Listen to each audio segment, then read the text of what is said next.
ওকে, তো আজকে যে টপিকটা আমরা ডিসকাস করব সেটা হচ্ছে कि नॉर्मलाइजेशन एंड प्रोबेबिलिटी का इंटेंसिटी। ये दो जो ये दो जो टॉपिक है, दोनों जो टॉपिक है वेरी इंपॉर्टेंट टॉपिक है, ठीक है। तो इसके बारे में आज हम थोड़ा डीपली एनालिसिस करेंगे कि देखेंगे कि क्या है और what is the normalization process and what is the probability का intensity. Okay, so fine, let's start. So मैंने पहले लिखा हुआ है कि physical interpretation of wave function. Actually physical interpretation that means जो वेव फंक्शन क्या है, मतलब इसको हम कैसे डील करें और इसका मतलब फिजिकली फिजिकल सिग्निफिकेंस भी क्या है। तो इसको हम थोड़ा डीपली जज करेंगे, देखेंगे कि क्या है इसके बाद। सो हमारे पास जो है that is Sai. Sai is a function of r and t, we know about it, okay। so इसको हम कॉम्प्लेक्स नंबर में लिख सकते हैं, that is psi rt, that is equals to a plus ib, okay, where a and b are real function, where a and b are real function, okay, real function, fine। अब now हम psi star लेंगे, this is the psi star। psi star क्या है sir? psi star is actually complex conjugate of the psi। complex conjugate that means यहाँ पर अगर a plus ib है तो यहाँ पर होगा that is equals to a minus ib, that is complex conjugate, okay। so लिख देना पास साइड में, that is psi star equals to complex conjugate, complex conjugate, complex conjugate of psi, okay fine, yes। now अगर हम दोनों हम मतलब Sai Sai star को हम मल्टीप्लाई करते हैं, that is Sai and Sai star, इस दोनों को मल्टीप्लाई करते हैं, दैट मीन्स ये दोनों मल्टीप्लाई होके एक हमको एक रियल नंबर गिफ्ट में देंगे, ठीक है।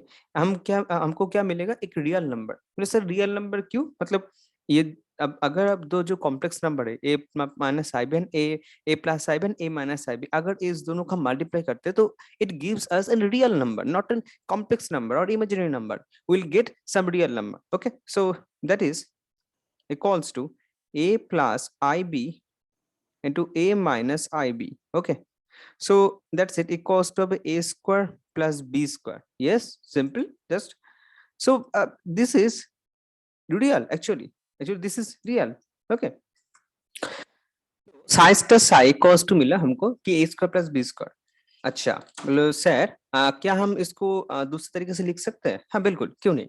सो इसको हम ऐसे भी लिख सकते हैं, that is psi is function of r and t, r के ऊपर वेक्टर। मैं हमेशा ये सब वेक्टर ये सब सिंबल मेंशन करके चलता हूँ क्योंकि इसमें जो कॉन्सेप्ट है वो भी क्लियर रहता है और मतलब क्रिस्टल एंड क्लियर रहता है, ठीक है। So psi more r square that is equals to a square plus b square, इसको हम ऐसे भी लिख सकते हैं। तो sir this is equals to actually ये जो मॉड ऑफ साइज स्क्वायर है, दिस इज एक्चुअली की probability density, this is the probability density of the particle. This is actually, मैं थोड़ा लिख देता हूँ एंड राइटिंग थोड़ा ठीक से लिख देता हूँ उसको। सो this is, just a minute, this is probability probability density, probability density को रो से हम डिफाइन करते हैं, ठीक है। सो उसको हम थोड़ा स्पेस देके लिखते हैं। सो for the particle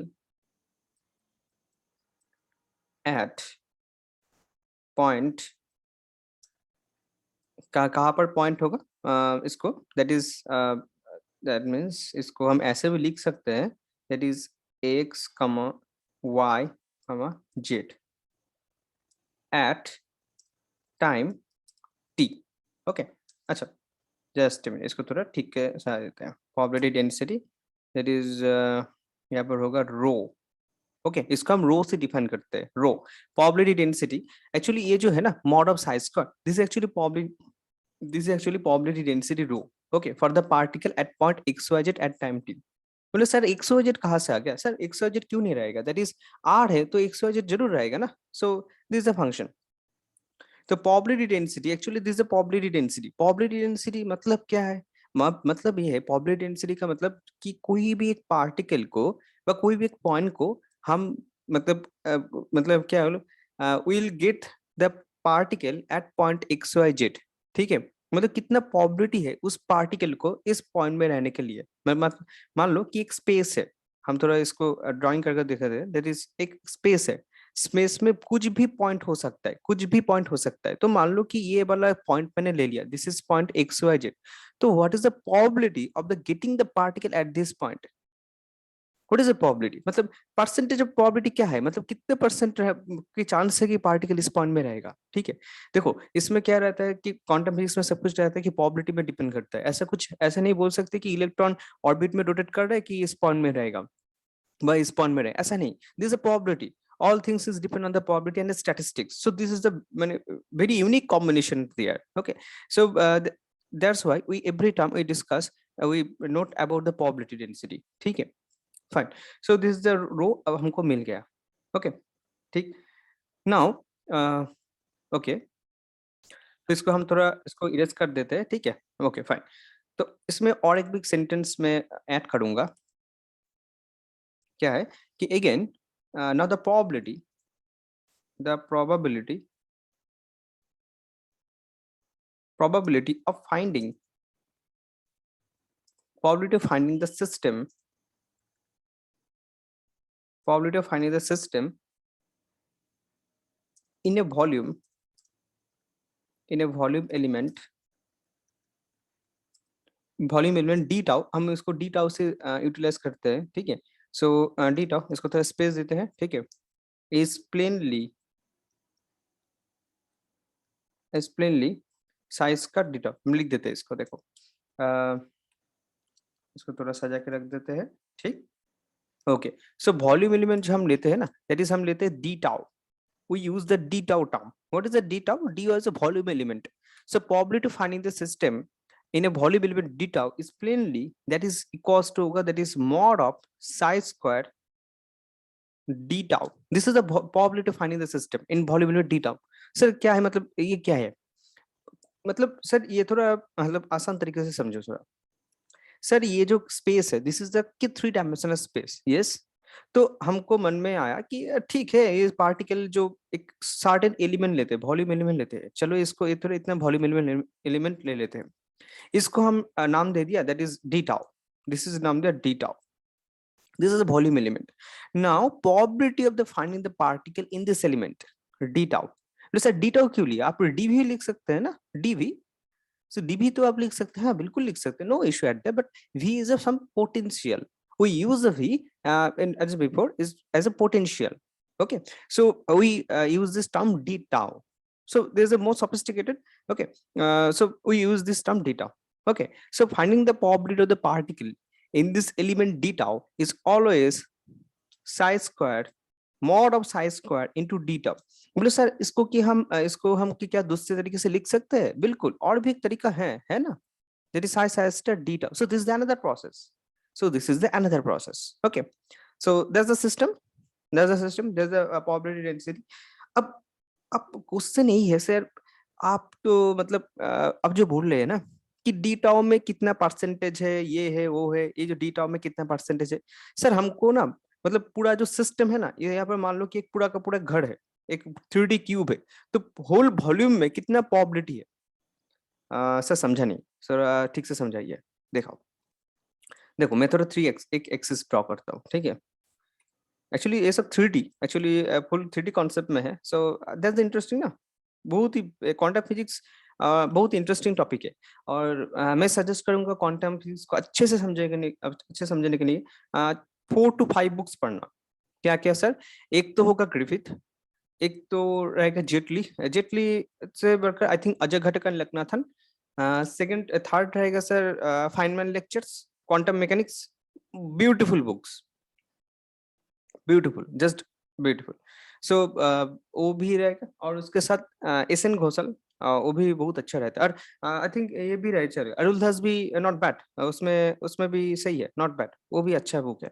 so that is x and y. अब कुछ स्टूडेंट बोलेंगे सर अरुलदास अरुलदास सब शॉर्टकट में रहता है, मगर उसमें क्या है कि थोड़ा बहुत डेकोरेटिव वे में है। सो दैट्स ओके, ओके ठीक है। सो एक्स वाई थ्री फंक्शन है, तो हम इसमें यहाँ पे क्या लेते हैं, एक वॉल्यूम एलिमेंट ले लेते हैं d tau. This is our volume element d tau. अब किसी को मन में आया कि नहीं सर हमको ये जो पूरा को स्पेस है ना, ये जो पूरा का पूरा जो स्पेस है, इस पूरा स्पेस में पार्टिकल को पाने की प्रोबेबिलिटी कितना है? हम फुल वॉल्यूम ले रहे हैं, ठीक है, फुल वॉल्यूम। मतलब ये जो पूरा का पूरा क्यूबिक सिस्टम है, ये जो पूरा क्यूबिक सिस्टम है, तो पूरा क्यूबिक सिस्टम में आप मान लो कि यहाँ पर एक फुल एक घर है, बाकी क्यूब है, ये भी मान सकते हो, that is full cube. Actually this is the full cube. तो इस क्यूब में सर प्रोबेबिलिटी कितना है, मैंने ड्रॉ कर दिया, ठीक है, जस्ट सिंपल रैंडम। तुम भी तुम लोग भी कुछ भी मतलब एक ड्रॉ कर सकते हो, नो इशू देयर, ठीक है। सो ये जो अपने क्यूब ड्रॉ कर रहे हैं, ठीक है, ये जो क्यूब है, तो इसमें प्रोबेबिलिटी कितना है, अभी क्यूब नहीं हुआ, अभी तो जस्ट ठीक है, मतलब समझ सकते हो तुम लोग। So this is the function, okay, थोड़ा टेढ़ा मेरा हो गया, सो माफ कर देना। So this is the whole volume में, ये जो पूरा का पूरा वॉल्यूम है, तो इस वॉल्यूम में कितने पार्टिकल, ये जो टोटल वॉल्यूम दैट इज, इसको क्या मानते हैं, इसको टाउ मान लेते हैं, ठीक है, ये डी टाउ है, तो पूरा का पूरा वॉल्यूम मान लेते हैं डी टाउ है, सॉरी टाउ है। तो इस टोटल वॉल्यूम में, टोटल क्यूब में पार्टिकल का मिलने के प्रोबेबिलिटी कितना है, पार्टिकल यहाँ पर भी रह सकता है, यहाँ पर भी रह सकता है, यहाँ पर भी रह सकता है, यहाँ पर भी, यहाँ पर भी, यहाँ पर भी, कहीं भी रह सकता है। So total probability that means p, that is p equals to total probability, we just define it, okay, the not a exact quantity, you can write the another digit, another number here पर। So that is p equals to tau into rho. Yes, rho is a function of r and t, okay, rho is a function of r and t. बोले sir ये लिखना जरूरी है exactly rho जरूरी है। So this is actually, rho को हम लिख सकते हैं mod of psi of function of r and T.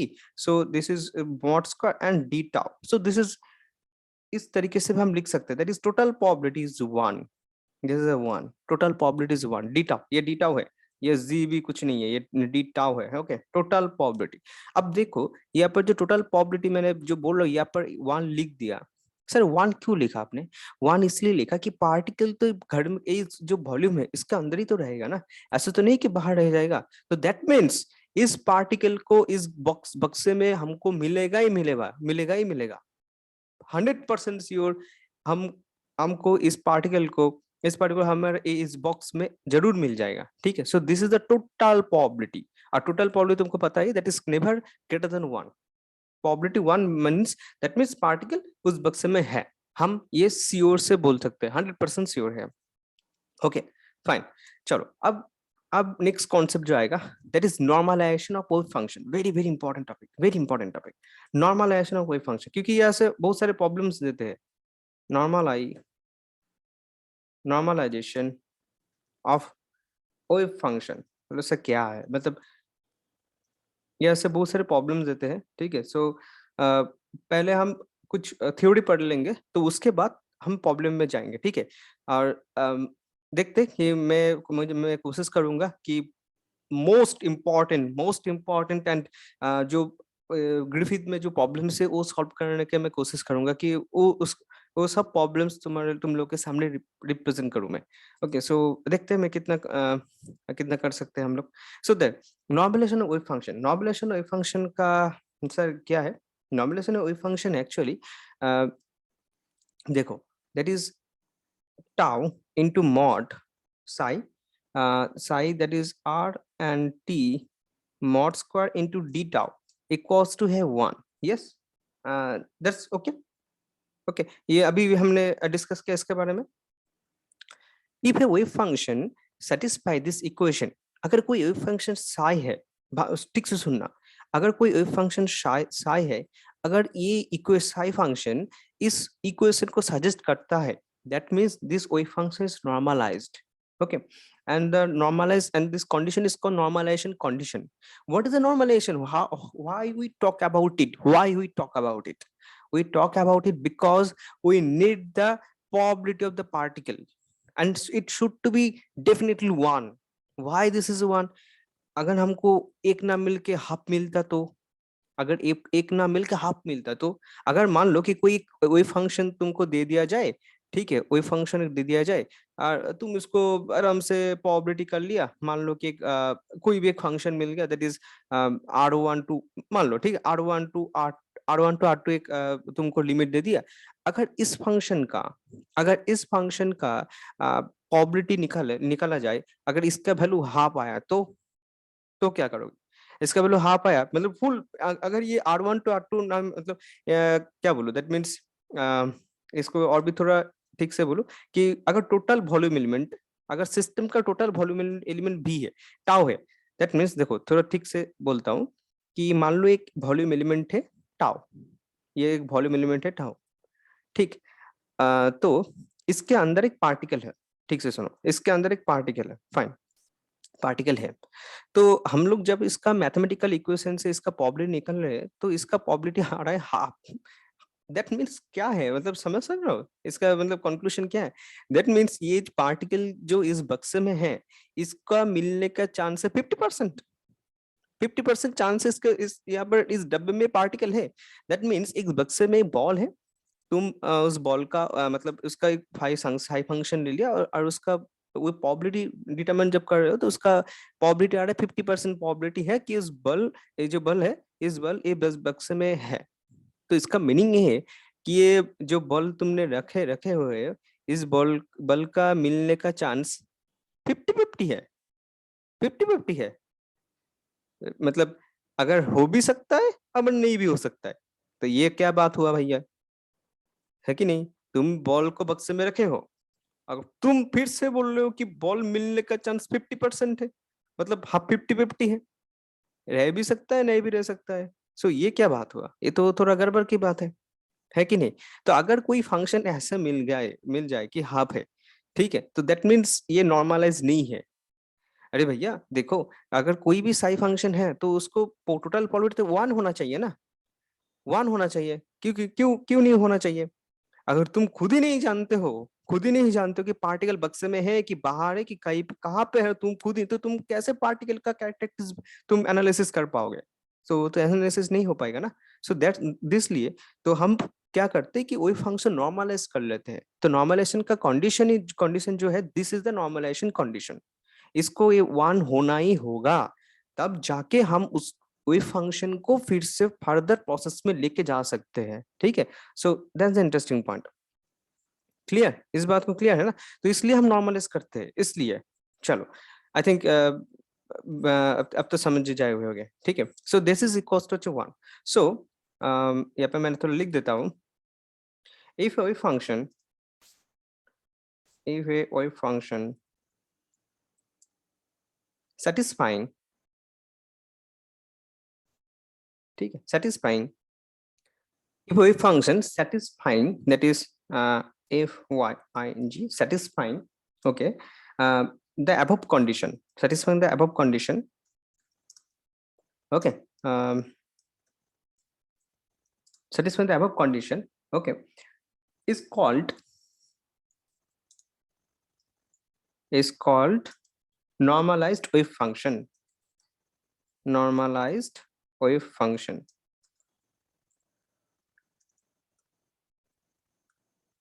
okay, this is called the normalized wave function, clear, okay. इसको हम इसको लिख देते हैं, ठीक है। तो लिखने में क्या होगा कि मतलब जब तुम ये नोट पढ़ोगे तो तुम्हें भी थोड़ा बहुत क्लियर एक आइडिया मिल जाएगा, ठीक है। सो अगर ये वेव फंक्शन नॉर्मलाइज नहीं है तो इसको पहले हमको क्या करना पड़ेगा, नॉर्मलाइज करना पड़ेगा, ठीक है, ओके। तो अगर जो जो मैं बोल रहा था कि अगर ये जो वेव है तो ये वेव अगर इस इक्वेशन को नहीं मानते हैं तो if a wave function is not normalized, then to find out the normalization wave function we multiply the wave function by a constant known as normalization constant। इसको नॉर्मलाइज करने के लिए हमको एक इन से मतलब एक नॉर्मलाइजेशन कांस्टेंट से मल्टीप्लाई करना पड़ता है, ओके। नॉर्मलाइजेशन कांस्टेंट से मल्टीप्लाई करना पड़ता है। सर कैसे? मान लो कि जो साई फंक्शन है, psi function is not normalized, okay. तो इस इक्वेशन को हम ऐसे लिख सकते हैं, थोड़ा देखो मैं डिस्क्राइब कर रहा हूँ, that is psi, sorry, integration of tau, that is mod of psi, इसको लिखते इन दैट मींस इस वही function is normalized, okay.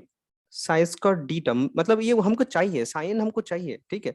So that is equals to the mod of n square, yes सब mod है, सब कुछ है sir, सब कुछ mod, that is equals to psi is a function of r and t is mod square into d tau.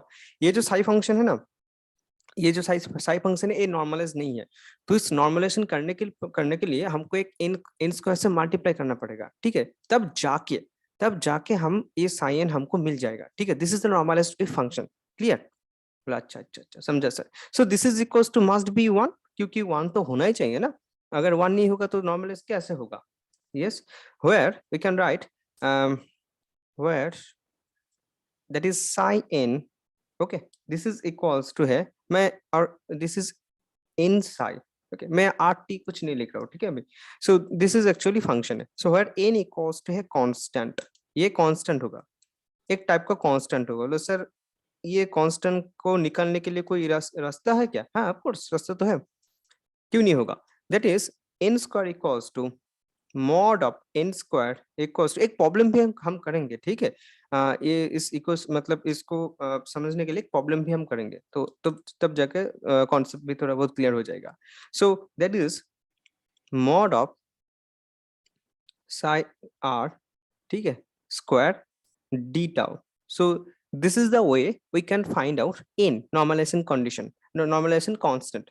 यही वो रास्ता है जिसके वजह से, जिसके तरीके से हम ये जो इन, हमको तो इन चाहिए ना, हमको इन चाहिए सर। क्यों इन को क्यों चाहिए? क्योंकि जो ये जो फंक्शन है वो फंक्शन दिस इज नॉर्मलाइज्ड, ये खुद नॉर्मलाइज नहीं है, तो इसके साथ कुछ एक मल्टीप्लाई करने से हमको ये फंक्शन मिल जाएगा, ठीक है। ये मतलब ये सोफिस्टिकेटेड, मतलब ये कंप्लीट वेव फंक्शन है, ये कंप्लीट वेव फंक्शन है। इस वेव फंक्शन का अगर हम टाउ का इंटीग्रेशन मतलब फुल सिस्टम में इंटीग्रेशन करते हैं तो इसका वैल्यू आएगा 1। दैट मीन्स इस पार्टिकल का मिलने का चांस, टाउ जो वॉल्यूम है उसके अंदर मिलने का चांस है 100%, ठीक है। ओके, ऐसे ऐसे बोल सकते हो। So mod of n square, this is equals to 1 by tau psi of r square into d tau. So this is the equation. तो चलो, तो इसके हम एक कॉरस्पॉन्ड में एक प्रॉब्लम सॉल्व कर लेते हैं, तो देन जाके तुम लोग थोड़ा समझ पाओगे कि कॉन्सेप्ट का यूज कैसे कर सकते हैं, ठीक है। फाइन, मान लो थोड़ा मैं इसको टाइप कर देता हूँ। ओके, तो मैंने क्वेश्चन को लिख दिया, ठीक है। क्वेश्चन क्या है, क्वेश्चन को थोड़ा देखते हैं। A particle is moving around the x axis in the region x 0 to a, ठीक है। मतलब this is a linear function मान सकते हो, this is linear one dimensional है, is represented by function psi x equals to a sin n pi x by a। Normalize the wave function, मतलब ये जो फंक्शन है ना, ये बेटा नॉर्मलाइज नहीं है, हमको इसको नॉर्मलाइज करना पड़ेगा, ठीक है। सो ठीक है, तो चलो, तो नॉर्मलाइज करते हैं इसको। Let's start. So applying the normalization condition, तो इसको नॉर्मलाइजेशन कंडीशन में हम इसको इस्तेमाल करेंगे। दैट इज, हमने क्या पढ़ा थे, that is something is constant को हमको मल्टीप्लाई करना पड़ता है, ठीक। जो था, देखो ठीक से। So this is the actually our m, इसको हमको निकालना है। हमको ये पता है एन इज नॉट फाउंड, हमको एन के बारे में चाहिए। N, what is the n? N, n चाहिए, ठीक है। तो यहाँ पर देखो एन नहीं है, यहाँ पर ए दिया हुआ है, ठीक है, ए ऑलरेडी दिया हुआ है। इसके बारे में पता है? नहीं पता है ना। This is the normalization constant sir, this is the normalization constant. बोले सर ये जो नॉर्मलाइजेशन कांस्टेंट है, हमको इसको कैसे पता चलेगा? देखो हमको इसको ऐसे पता चलेगा, दिस इज ए ना, ए मतलब क्या है, मतलब कुछ तो होगा इसमें, a is a function of x y z t, कुछ तो होगा। सो उसके बारे में तो हमको नहीं पता, so we need to find the a. Okay, so इसको हम मल्टीप्लाई करेंगे, देखते हैं। अच्छा, रीजन क्या है? एक्स इक्वल टू 0 टू, तो 0 टू ए, मतलब इसको हम ऐसे नहीं बोल सकते, that is this is x. Okay, x यहाँ पर कोई पॉइंट होगा, कोई फंक्शन है, this is a 0 and this is a a, x equals to है ए पॉइंट। सो इस दो जो रीजन है, इस दोनों इस सेक्टर में, इस पॉइंट में हमको मिलेगा।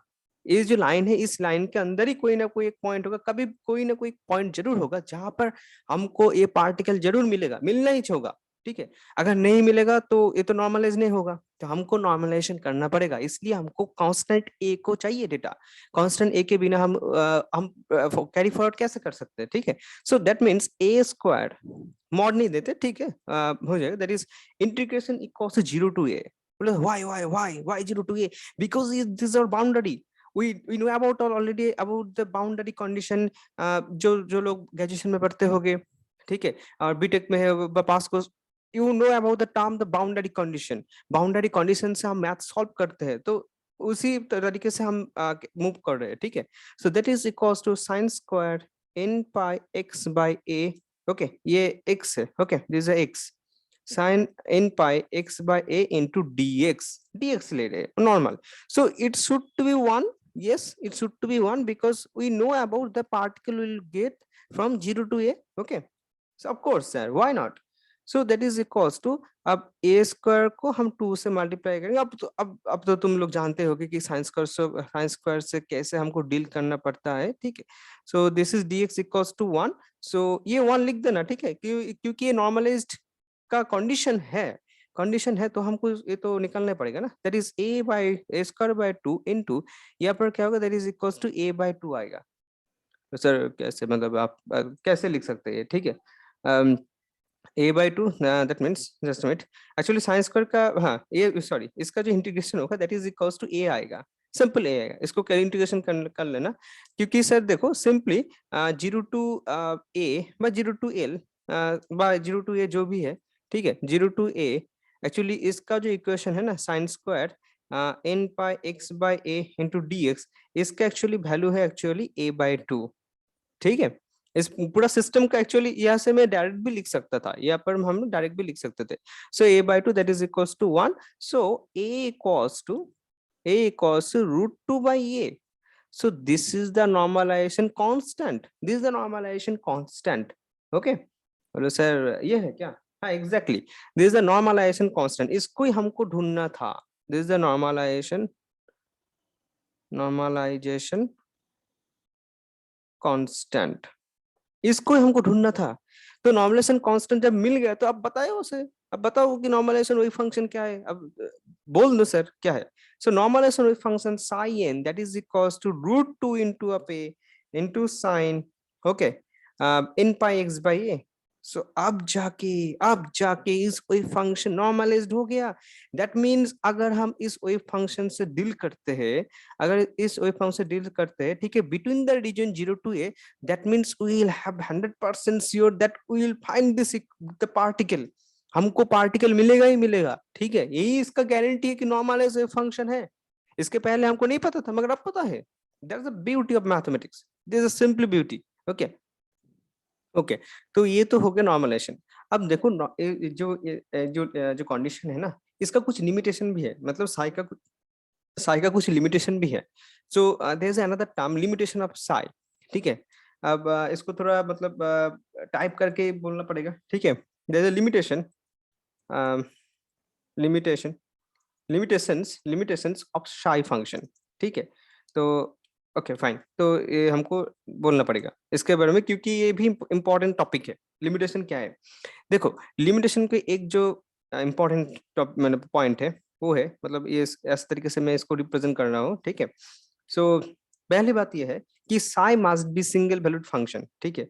अब साई को कैसे लिखे, साई को ऐसे लिख देते हैं, ठीक है। अब no, psi must be psi must be single valued function, ठीक है, मस्ट बी फाइनाइट, ठीक है। चलो पहले लिखते must be single valued function, single single valued.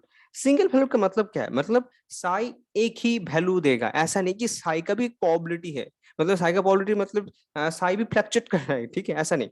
So there is a top condition, limitation actually. Then है साई, जो next point है, that is must be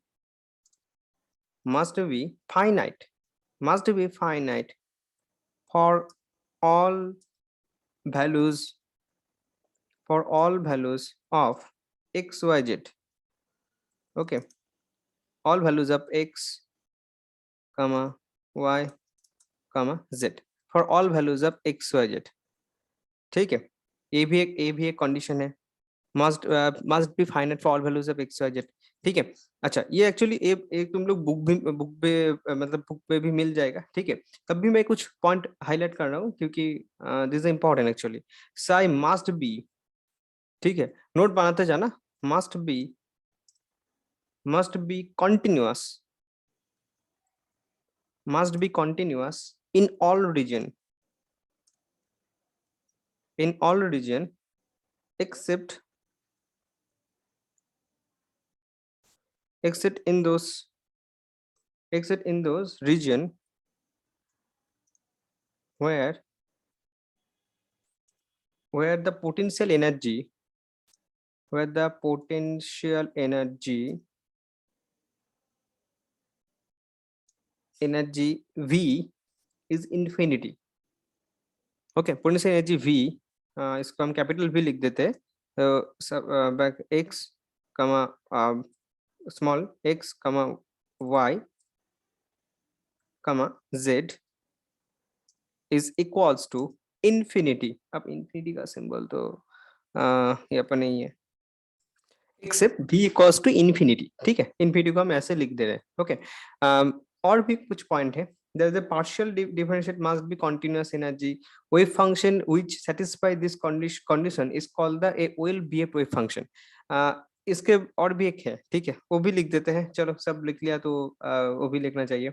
the partial, ठीक है, ये इंपॉर्टेंट है, बहुत ही जानना इंपॉर्टेंट है, क्योंकि भाइबा में पूछते हैं कि what is the limitation of Sai, Sai का क्या क्या लिमिटेशन है, ये सब पूछते रहते हैं। So partial derivative, partial derivative of psi, ठीक है, ऑफ साई ब्रैकेट में मस्ट बी, तो must be continuous, must be continuous, ठीक है, must be continuous everywhere, WHERE everywhere. Okay, so यहाँ पर थोड़ा मैं इस गैप को थोड़ा फिल कर देता हूँ। पहली बात, सो पार्शियल डेरिवेटिव ऑफ साई, ठीक है, यहाँ पर साई, यहाँ पर साई, यहाँ पर साई, ठीक है, यहाँ पर भी साई है। क्लियर, गैप को फिल करना जरूरी है। सो ये जो ये कुछ लिमिटेशंस है साई के लिए, कुछ लिमिटेशंस है। ये लिमिटेशन अगर कोई साई फंक्शन अगर इस लिमिटेशन को फिल कर देते हैं तो इसको बोलते बोलते हैं कि well behaved wave function. Okay, the Sai if psi satisfy above all conditions,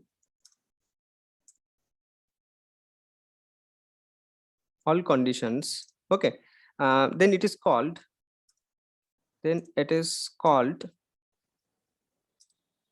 a well behaved wave function, a well behaved wave function। Okay, will be मतलब इस सब टाइप का फंक्शन इसमें सजेस्ट हो जाएगा। ठीक है, सो यहाँ पर मैंने साई का फिल कर देता हूँ। If psi satisfy, okay, if psi satisfy all condition this called the will be wave function. ठीक है, सो ये तक हो गया हमारा normalization and normal wave function के बारे में कुछ बातें। ठीक है, कुछ डेरिवेटिव भी हो गया। ठीक है, एक एग्जांपल भी दे दिया।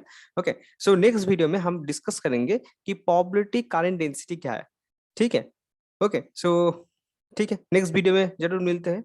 और अगर ये वीडियो अच्छा लगता है तो प्लीज लाइक एंड शेयर करना प्लीज। ठीक है, सो उसमें बहुत ज्यादा मोटिवेट फील होता है, तो यही चाहिए आप लोगों से। So thank you so much.